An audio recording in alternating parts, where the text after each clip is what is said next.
오늘 하나님께서 저희들에게 주시는 말씀은 창세기 43장 말씀인데요. 먼저 요약 내용을 제가 읽어드리겠습니다. 요셉과 형제들의 두 번째 만남을 다룹니다. 애굽에서 가져온 식량은 금세 떨어져 버렸습니다. 그들이 살 길은 애굽에 가서 식량을 사는 것밖에 없었지만 그러기 위해서는 반드시 베냐민을 데리고 가야 했습니다. 그러나 야곱은 완강히 반대했습니다. 이제 유다가 나서서 자신의 생명을 걸고 야곱을 설득합니다. 유다가 야곱의 형제들 중 장자권을 행사하기 시작하는 장면입니다. 야곱은 유다의 설득에 넘어갔고 요셉의 형들은 베냐민을 데리고 애굽으로 들어갔습니다. 야곱의 결단 이후 애굽에 다시 간 형제들은 요셉으로부터 환대를 받고 형제들 모두가 요셉에게 절을 합니다. 드디어 꿈이 성취된 것입니다. 네, 이제 우리 43장 본문을 함께 읽도록 하겠습니다. 창세기 43장. 그 땅에 기근이 심하고 그들이 애굽에서 가져온 곡식을 다 먹음에 그 아버지가 그들에게 이르되 다시 가서 우리를 위하여 양식을 조금 사오라.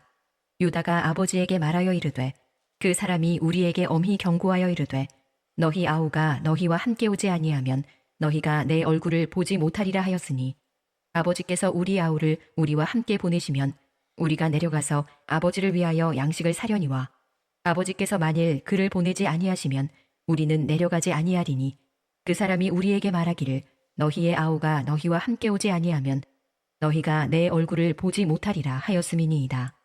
이스라엘이 이르되 너희가 어찌하여 너희에게 또 다른 아우가 있다고 그 사람에게 말하여 나를 괴롭게 하였느냐. 그들이 이르되 그 사람이 우리와 우리의 친족에 대하여 자세히 질문하여 이르기를 너희 아버지가 아직 살아계시느냐 너희에게 아우가 있느냐 하기로 그 묻는 말에 따라 그에게 대답한 것이니 그가 너희의 아우를 데리고 내려오라 할 줄을 우리가 어찌 알았으리이까. 유다가 그의 아버지 이스라엘에게 이르되 저 아이를 나와 함께 보내시면 우리가 곧 가리니 그러면 우리와 아버지와 우리 어린아이들이 다 살고 죽지 아니하리이다. 내가 그를 위하여 담보가 되오리니 아버지께서 내 손에서 그를 찾으소서.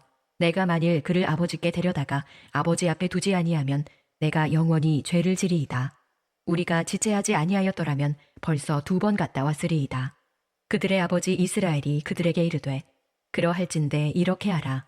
너희는 이 땅의 아름다운 소산을 그릇에 담아가지고 내려가서 그 사람에게 예물로 드릴지니 곧 유향 조금과 꿀 조금과 향품과 모략과 유향나무 열매와 감 복숭아이니라. 너희 손에 갑절의 돈을 가지고 너희 자루 아귀에 도로 넣어져 있던 그 돈을 다시 가지고 가라. 꼭 잘못이 있었을까 두렵도다. 내 아우도 데리고 떠나 다시 그 사람에게로 가라. 전능하신 하나님께서 그 사람 앞에서 너희에게 은혜를 베푸사 그 사람으로 너희 다른 형제와 베냐민을 돌려보내게 하시기를 원하노라. 내가 자식을 잃게 되면 이르리로다. 그 형제들이 예물을 마련하고 갑절의 돈을 자기들의 손에 가지고 베냐민을 데리고 애굽에 내려가서 요셉 앞에 서니라. 요셉은 베냐민이 그들과 함께 있음을 보고 자기의 청지기에게 이르되 이 사람들을 집으로 인도해드리고 짐승을 잡고 준비하라. 이 사람들이 정오에 나와 함께 먹을 것이니라. 청지기가 요셉의 명대로 하여 그 사람들을 요셉의 집으로 인도하니 그 사람들이 요셉의 집으로 인도되매 두려워하여 이르되 전번에 우리 자루에 들어있던 돈의 일로 우리가 끌려드는도다.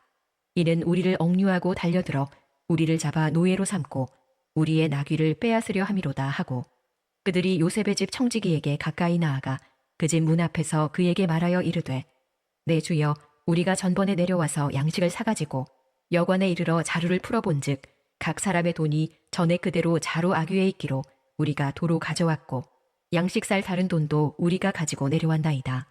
우리의 돈을 우리 자루에 넣은 자는 누구인지 우리가 알지 못하나이다.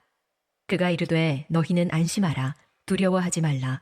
너희 하나님 너희 아버지의 하나님이 재물을 너희 자루에 넣어 너희에게 주신 것이니라.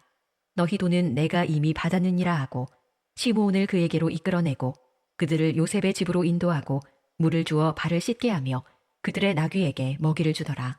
그들이 거기서 음식을 먹겠다 함을 들었으므로 예물을 정돈하고 요셉이 정오에 오기를 기다리더니 요셉이 집으로 오매 그들이 집으로 들어가서 예물을 그에게 드리고 땅에 엎드려 절하니 요셉이 그들의 안부를 물으며 이르되 너희 아버지 너희가 말하던 그 노인이 안녕하시냐 아직도 생존해 계시느냐. 그들이 대답하되 주의 종 우리 아버지가 평안하고 지금까지 생존하였나이다 하고 머리 숙여 절하더라. 요셉이 눈을 들어 자기 어머니의 아들 자기 동생 베냐민을 보고 이르되 너희가 내게 말하던 너희 작은 동생이 이 아이냐. 그가 또 이르되 소자여 하나님이 내게 은혜 베푸시기를 원하노라.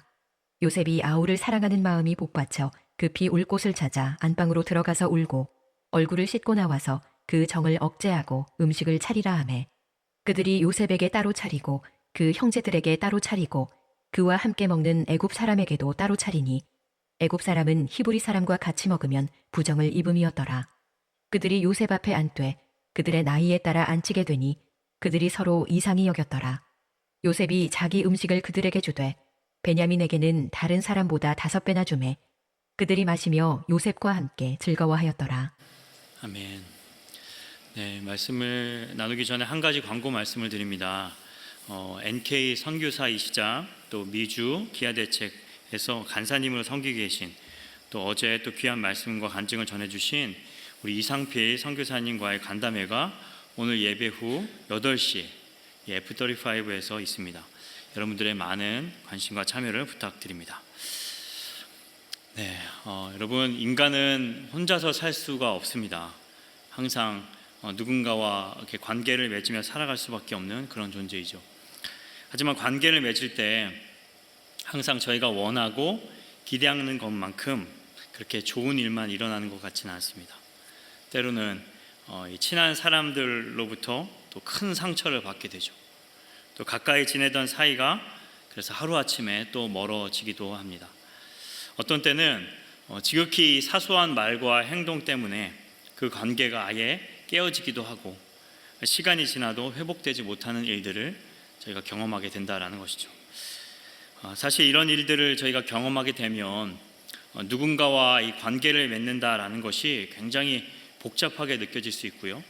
또 누군가와 계속해서 좋은 관계를 맺는다라는 것은 너무나 어려운 일처럼 생각될 수 있을 것 같습니다. 하지만 그렇다고 해서 이 사람들과 관계를 맺는 것을 다 포기해버리고 그냥 혼자서 단절된 삶을 살아간다라는 것은 하나님의 뜻에 합당한 모습일 수 없다라는 것이죠. 왜냐하면 이 삼위일체 하나님께서 사랑의 관계 안에서 하나이시고 또 그런 하나님의 형상대로 지음받은 우리가 이 늘 사랑의 관계 속에서 하나됨을 지켜나가는 것이 마땅하기 때문이다라는 것입니다. 그래서 바울도 에베소서 4장 3절에서 이 평안에 매는 줄로 성령이 하나 되게 하신 것을 힘써 지키라라고 그렇게 강조했던 것입니다. 그렇다면 여러분 어떻게 이 관계를 회복하고 이 하나됨을 우리가 지켜나갈 수 있는 걸까요? 그것은 바로 하나님의 섭리를 우리가 잘 살피고 또 하나님께서 일하시는 방식에 순종하며 살아가야 한다라는 것입니다.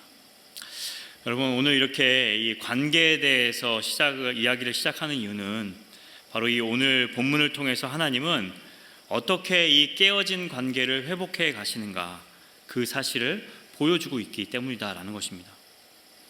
사실 이 본문의 내용을 그냥 겉으로만 본다면 이 야곱에게 불어닥친 이 식량의 위기를 극복하는 그 문제가 가장 커 보이지만 또 그 위기를 극복할 수 있도록 요셉을 도구로 사용하신 것처럼 보여집니다. 하지만 하나님의 이 더 큰 그림 안에서는 이 요셉을 통하여서 이 깨어진 가족의 관계를 회복하시는 데 있었다라는 것입니다. 그래서 어제 본문에서는 이 양식을 구하러 간 이 형제들이 이 정체를 숨긴 요셉에게 이 정탐꾼이라는 그런 오해를 받고 또 그 사이에 시므온이 볼모로 잡히게 됩니다. 그리고는 이 베냐민을 데리고 와야 이 시므온을 풀어준다라고 하는 그런 조건을 받게 되죠. 그리고 오늘 본문 이 43장 15절까지의 내용은 이 소식을 듣게 된 야곱이 이제 막내 베냐민마저 잃을 수는 없다라고 생각을 해서 처음에는 이러한 요셉의 제안을 거절하게 됩니다. 그런데 계속해서 이 기근이 심해지자 어쩔 수 없이 그것을 허락하게 되죠. 그래서 오늘 본문은 이 형제들이 이 베냐민을 데리고 다시 애굽으로 내려가서 요셉 앞에 서는 장면으로부터 시작이 된다라는 것이죠. 그런데 요셉은 그들에게 예상치 못한 은혜를 베풀어요. 그리고 자신의 집으로 초대하죠. 그래서 형제들은 이러한 예상치 못한 요셉의 반응 때문에, 그리고 그 의도를 알지 못했기 때문에 이 어리둥절한 상태에서 식탁의 교제를 나누게 됩니다. 그런데 이 모습 속에 하나님의 섭리가 담겨 있고, 그 섭리를 통해서 어떻게 화해로 이끄시는지를 저희들에게 보여주고 있습니다.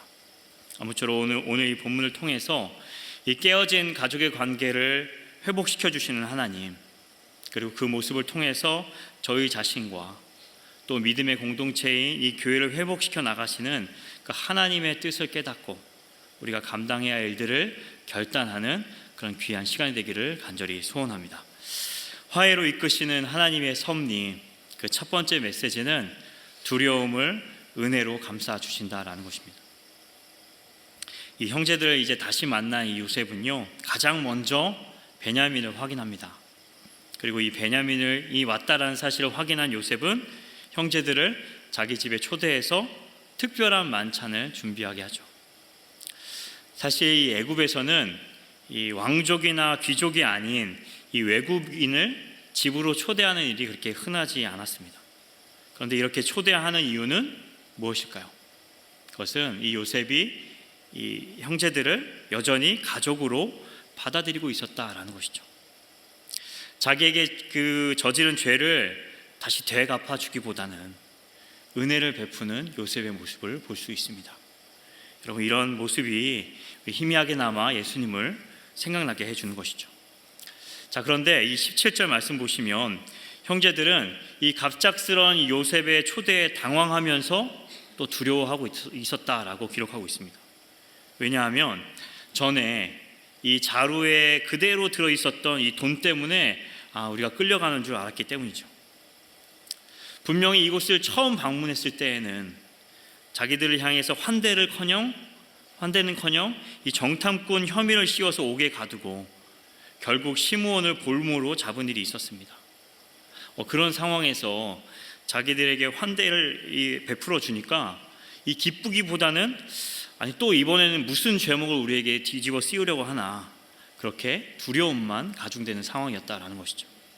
그래서 뭐라고 고백하고 있죠? 18절을 보시면 우리를 억류하고 달려들어 노예로 삼고 빼앗으려 한다. 여러분, 참 신기한 것은요, 여기에 이 사용된 이 동사를 원어로 살펴보면 요셉을 팔았을 때의 상황과 같은 단어와 또 동의어를 써서 그 장면을 다시 떠오르게 해주고 있다라는 거예요.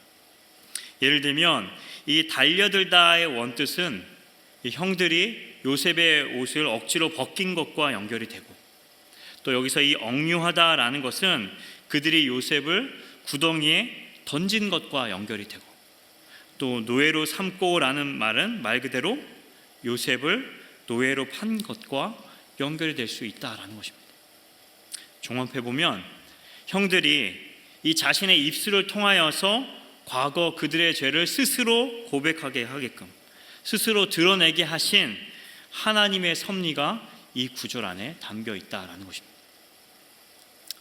그런데요, 아쉽게도 아직은 깊은 이 죄책감보다는 당장 위기를 벗어나야겠다라는 생각이 컸던 이 형제들은요, 20절과 또 22절에서 마치 도둑이 재발 저린다고 지난번 사건에 대해서 물어보지도 않았는데 먼저 이실직고를 하게 되죠. 핵심은 우리는 그 돈에 대해서 결백하다라는 것입니다. 그러니 제발 무사히 돌아가게만 해달라고 그렇게 간절히 부탁하고 있는 장면입니다. 여러분, 물론 저희들의 입장에서 볼 때 지금 이 장면이 몰래카메라를 보는 것 같고, 또 앞으로 이들이 받게 될 그 은혜를 미리 내다보게 되면 우리가 미소 지을 수밖에 없게 되지만, 형제들은 두려움 때문에 그 은혜가 보이지 않았습니다. 오히려 이 생사가 걸린 심각한 문제 상황이라고만 여겨질 뿐이었다라는 것입니다.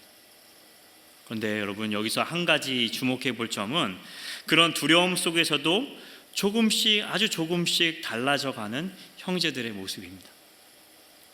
과거에는 시기와 배신, 이 속임수가 전부였던 형들이지만 이제는 점점 더 정직한 모습으로 변화되어 가고 있습니다. 또한 이 해명하는 과정에서 보면 이 형제들은 우리라고 하는 말을 반복해서 사용하고 있어요. 그래서 20절과 22절 이 세 구절 안에 바로 자그마치 6번이나 사용될 정도로 의도적인 표현이 사용되고 있습니다. 이것은 다른 말로 문제가 생겼을 때 그냥 이 형제들이 그냥 어느 한 사람에게 억지로 떠넘기는 것이 아니라 우리 모두가 함께 책임을 지겠다라고 하는 그 의지를 표현한 것입니다. 여러분, 이런 모습만 보더라도 이제 조금씩 하나 되어가고 있는 모습을 저희들이 확인할 수 있다는 것이죠. 그렇게 형제들이 정직하게 그리고 책임 있게 행동하자 청지기가 어떻게 반응하고 있을까요?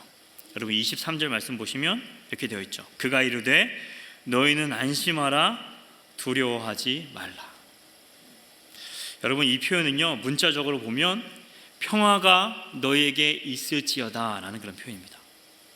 그러니까 지금 이 형제들에게 두려워하지 말고 지금 샬롬을 그들에게 선포하고 있었다라는 것입니다.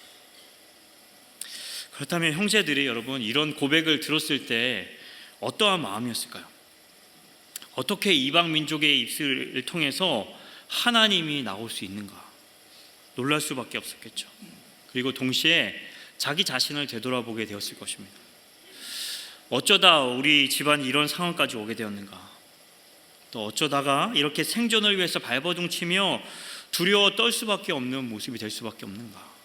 그렇게 자신의 인생을 되돌아보는 계기가 되었을 것입니다.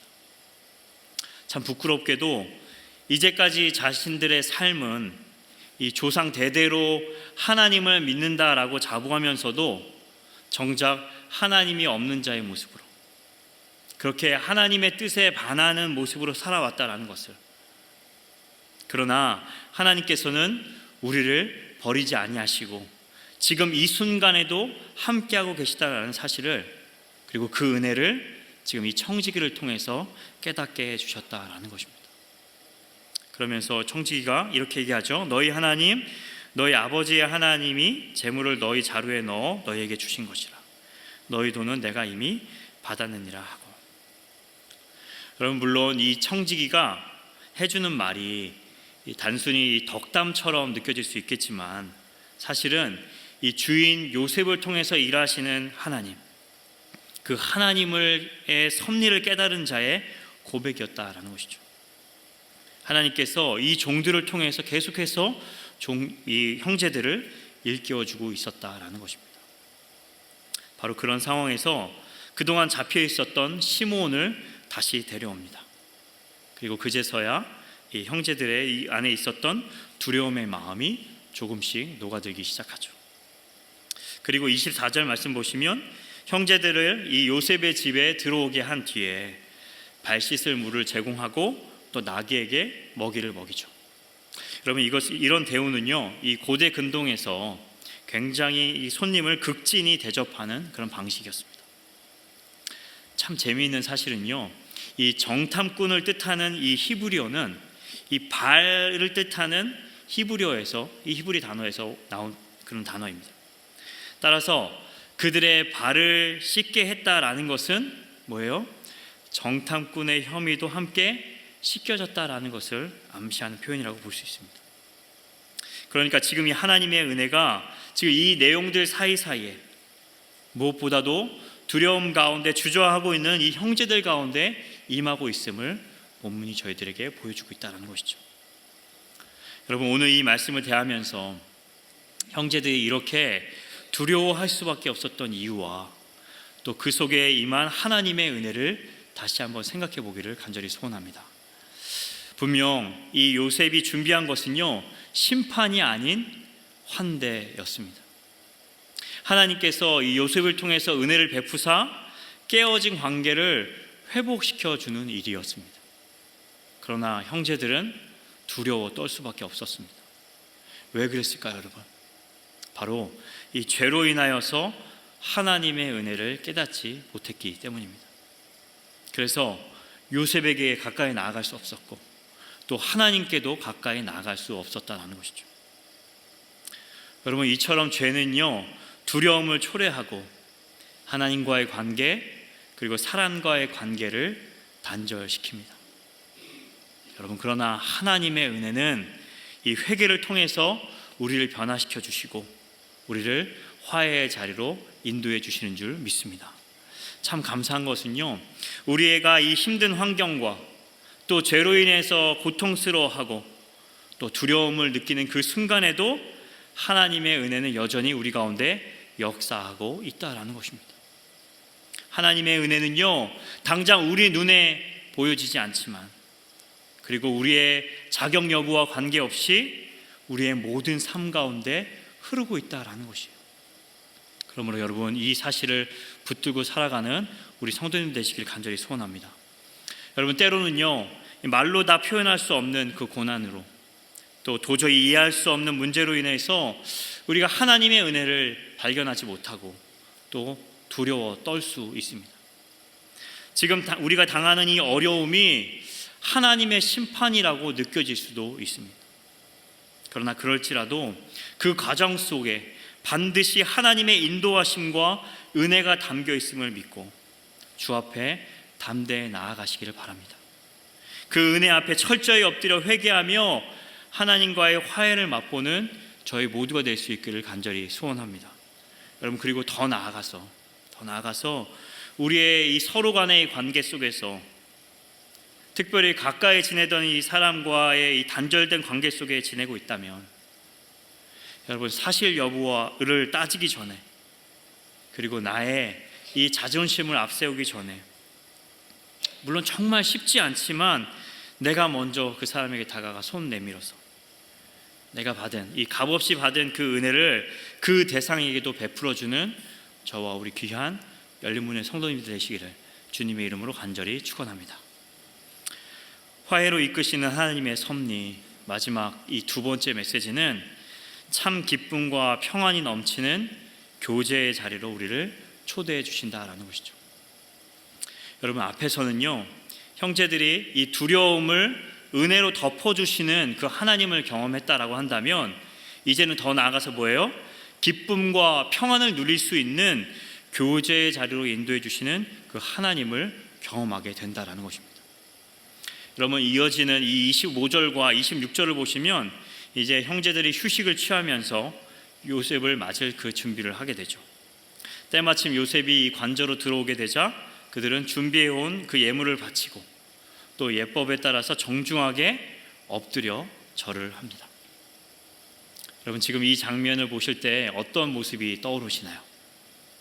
네, 바로 과거 하나님께서 이 요셉에게 주신 꿈, 11 형제들이 모두 요셉에게 절하게 될 것이라는 그 약속이 성취되는 순간입니다.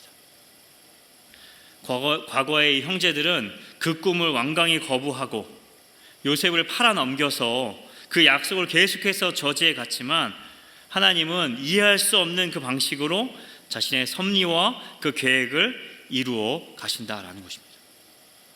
여러분, 오늘날도 마찬가지입니다. 하나님께서 말씀을 통해서 우리에게 주신 그 약속은 우리의 이 지식과 우리의 머리로는 다 이해할 수 없지만 또 지금 당장은 아닐 수 있지만 언젠가는 반드시 그리고 하나님의 때가 되면 속히 이루어 주시는 줄 믿습니다. 여러분, 그런 하나님을 믿으신다면 저희들의 앞에 놓인 이 절망의 순간에도 우리는 흔들리지 않을 수 있고 끝까지 하나님을 의지하게 되는 줄 믿으시기 바랍니다. 여러분, 이제까지 그런 자세로 살아온 요셉은요, 지금 이 눈앞에서 그런 하나님의 약속이 성취되고 있음을 직접 목도할 수 있었다라는 것입니다. 여러분, 세상의 기준에서 볼 때는 지금 이 장면이 복수가 이루어지는 통쾌한 순간이라고 여기겠지만 하나님은 이 요셉에게 그런 의미로서의 성취로 바라보게 하시지 않았다라는 거예요. 오히려 자신의 가족을 하나 되게 하시고 열방 가운데 이 축복의 통로로 빚어가시는 그 한 단계로서 그 상황을 바라보게 해주셨다라는 거예요. 여러분, 그런 관점에서 이 상황을 바라보니까 어떻게 해요? 형들은 더 이상 증오의 대상이 아닙니다. 그리고 오히려 사랑의 대상으로 바라볼 수 있었다라는 것입니다. 그래서 여러분, 본문 27절 말씀 보시면 요셉이 누구의 안부를 먼저 묻고 있죠, 여러분? 보시면 그들의 안부를 물으며 이르되, 형들이 이 기근 가운데서 잘 지냈는지, 어디 아픈 곳은 없었는지 걱정이 되어서 형들에게 먼저 안부를 물었다라고 말해요. 그리고 나서 보고 싶은 이 아버지의 안부를 묻게 되죠. 그러자 감사하게도 아버지가 평안히 잘 계시다라는 답을 듣게 됩니다. 물론 여러분, 저희는요 이 대화가 평범하게 들릴지 모르겠지만 이 당사자였던 요셉은 얼마나 이 떨린 마음으로 그 질문을 던졌을까요? 그리고 아버지가 평안하다는 말을 들었을 때 얼마나 이 속으로 기뻤을까? 이것을 우리가 상상해 볼 수 있습니다. 자, 그렇게 이 아버지의 안부를 묻고 나니까 이제는 누가 눈에 들어왔을까, 여러분? 바로 자기의 친동생 베냐민이 눈에 들어온 거예요. 사실 이 처음 만났을 때부터 제일 먼저 말을 걸고 그에게 달려가 안아주고 싶었지만 아직은 때가 아니라고 생각이 돼서 이 순서에 따라서 일을 진행하는 이 놀라운 절제의 모습을 우리가 이 요셉을 통해서 발견할 수 있는 것입니다. 그래서 소자여, 하나님이 내게 은혜 베푸시기를 원하노라, 이렇게 간절한 마음으로 베냐민을 축복해 주죠. 여러분, 형제들은요 지금 이 애굽의 총리의 이런 고백을 통해서 아마 이 세 가지 마음이 들었을 것 같아요. 첫 번째는 아까 이 청지기도 그렇고 어떻게 이 이방인 총리의 입술에서 또다시 하나님이 언급될 수 있는가, 그렇게 놀라는 마음. 그리고 두 번째는 이 축복을 빌어주는 이 총리의 모습을 보면서 이 안심하는 마음이 들었을 것입니다. 그리고 세 번째는 애굽으로 떠나기 전 이 아버지 야곱이 하나님께 간절히 기도했던 내용, 즉 이 총리에게 너희가 은혜 받기를 원한다라는 그 기도가 응답되었다라는 사실을 기뻐하고 감사하는 마음이 들었을 것입니다. 그래서 하나님은 우리를 버리지 않으셨구나, 여전히 우리와 함께하고 계시는구나 라는 사실을 깨닫게 되었을 것입니다. 여러분, 그렇게 형들은요 형들 나름대로 감격하고, 또 요셉은 뭐예요? 요셉 나름대로 너무나도 감격하여서 또다시 그 자리를 떠나서 안방에서 눈물을 쏟아냅니다. 그리고 다시 이 감정을 추스르고 아무 일도 없었다는 듯이 다시 형들을 식탁의 교제로 초대하고 있죠. 그럼 사실 이 장면은요, 이 식탁의 교제를 나누는 이 장면은요, 또다시 이 과거의 모습과 비교해서 형들의 그 잘못을 들추어내는 그런 역할을 합니다. 창세기 37장 25절 말씀 보시면 22년 전에 이 형들은 요셉을 이 구덩이에 던져넣고 너무나 뻔뻔하게 둘러앉아서 함께 음식을 먹었다라고 기록하고 있어요. 그런데 지금 이 요셉은 그런 형들을 향해서 원망과 복수가 아니라 사랑으로 그들에게 음식을 대접하고 있습니다.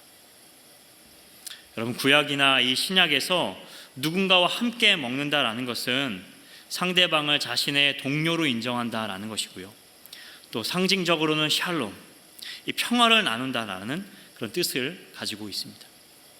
그러니까 지금 이 식탁의 교제는 훗날 야곱 가족 모두에게 진정한 샬롬을 주실 것을 미리 보여주는 상징이 된다라는 것이죠. 그러면 식탁은 요셉, 그리고 형제들, 그리고 이집트 사람들로 이렇게 나뉘어서 따로따로 준비가 됩니다. 이 관례적으로 이집트 사람은 뭐예요? 이방 사람들과 겸상을 하지 않기 때문이다라고 말하고 있죠. 그런데 형제들이 또다시 놀랄 수밖에 없었던 이유는 그 마련된 자리가 정확히 그 형제들의 나이 순서대로 배치가 되었기 때문이에요. 게다가 34절 말씀 보시면 요셉이 노골적으로 베냐민에게만 5배의 음식을 주는 것이죠. 물론 이 요셉이 친동생 그리고 베냐민을 특별히 사랑했기 때문이기도 하지만 또 한편으로는 형제들의 반응을 보기 위한 일종의 테스트일 수도 있었습니다. 요셉은 은혜를 베풀면서도 형제들의 마음이 변화되었는지 아니면 여전히 이 시기와 경쟁심을 품고 있는지를 확인하고 싶었던 것입니다. 자, 그랬을 때 형제들의 반응은 어떠했을까요? 34절 뒷부분을 보시면 뭐예요? 그들이 마시며 요셉과 함께 즐거워하였더라. 여러분, 지금 분명 이 베냐민이 편애를 받는 모습을 보았지만 과거 이 요셉에게 했던 것처럼 형제들이 서로 웅성거리며 시기했다라고 하는 말이 없습니다. 오히려 요셉과 함께 먹고 함께 즐거워했다라는 설명만 있습니다. 그곳에 모인 모두가 하나 되어서 하나님의 샬롬 그리고 평강을 맛보았다라는 것이죠. 여러분, 저희가 이 과거 형들의 모습을 기억한다라고 한다면 이것은 정말 놀라운 변화가 아닐 수 없습니다. 그렇다면 이렇게 놀라운 일을 행하신 분이 과연 누구일까요? 네, 바로 하나님이십니다. 하나님께서 지금 이 상황 가운데 그리고 형제들 가운데 역사해 주셔서 더 이상 두려움과 초조함이 아니라 그리고 서로를 향한 시기와 그 질투가 아니라 모두가 하나 되어서 함께 먹고 즐거워하는 참된 교제의 장이 되게 해주셨다라는 것입니다. 그럼 하나님은요, 이 일을 위해서 지금 이 요셉을 사용하고 계십니다. 비록 형들로부터 씻을 수 없는 상처와 그 아픔을 경험했지만 악을 악으로 갚지 않고 도리어 악을 선으로 갚음으로써 우리를 향하신 그 하나님의 마음을 깨닫게 해주고 있습니다. 더 이상 두려움과 분열이 아니라 참 자유와 기쁨을 누리는 자리로 진정한 샬롬, 진정한 화해와 평강을 경험할 수 있는 그 교제의 자리로 저희 모두를 초대하고 계시는 줄 믿습니다. 여러분, 그렇다면 이렇게 하나님이 주시는 그 자유와 기쁨 그리고 샬롬을 누릴 수 있는 자리가 어디일까요? 그것은 바로 예수님을 주인으로 모시는 교회의 공동체인 줄 믿습니다. 여러분, 세상은요 자꾸만 이 비교를 통해서 급을 나누려고 합니다. 그리고 살아남기 위해서 누군가를 서슴없이 짓밟습니다. 타인의 유익보다는 항상 자신의 유익만이 최우선입니다. 그리고 공동체의 가치보다는 개인의 가치만을 항상 중요시하죠. 그래서 그곳에는요 늘 다툼과 경쟁만 있을 뿐 서로 간의 기쁨과 평강을 찾아볼 수는 없습니다. 그러나 하나님은 교회를 통해서 이 세상에서는 누릴 수 없는 그 기쁨과 평강을 누리게 해주신다라는 것입니다. 여러분, 그렇다면 이 교회를 통해서 하나님이 주시는 그 기쁨과 평강을 누리고 계시는지요? 여러분, 부디 날마다 그 기쁨과 평강을 누리며 살아가게 되시기를 간절히 소원합니다. 그리고 우리뿐만이 아니라 이 열린문 교회에 속한 모든 성도님들, 그 성도님들이 예배를 통하여서 날마다 주님을 만나고 또 하나님과의 교제, 또 이 성도와의 교제가 회복될 수 있도록 여러분 간절한 마음으로 기도해 주시기를 바랍니다. 더 나아가서 분열이 있는 곳에 우리가 다가가 화해와 그 평강을 증거하고 아까도 말씀드렸던 것처럼 먼저 다가가서 받은 사랑을 실천하는 그 축복의 통로로서의 역할을 감당하는 저와 우리 귀한 열린문의 성도님 되시기를 주님의 이름으로 간절히 축원합니다. 함께 기도하겠습니다.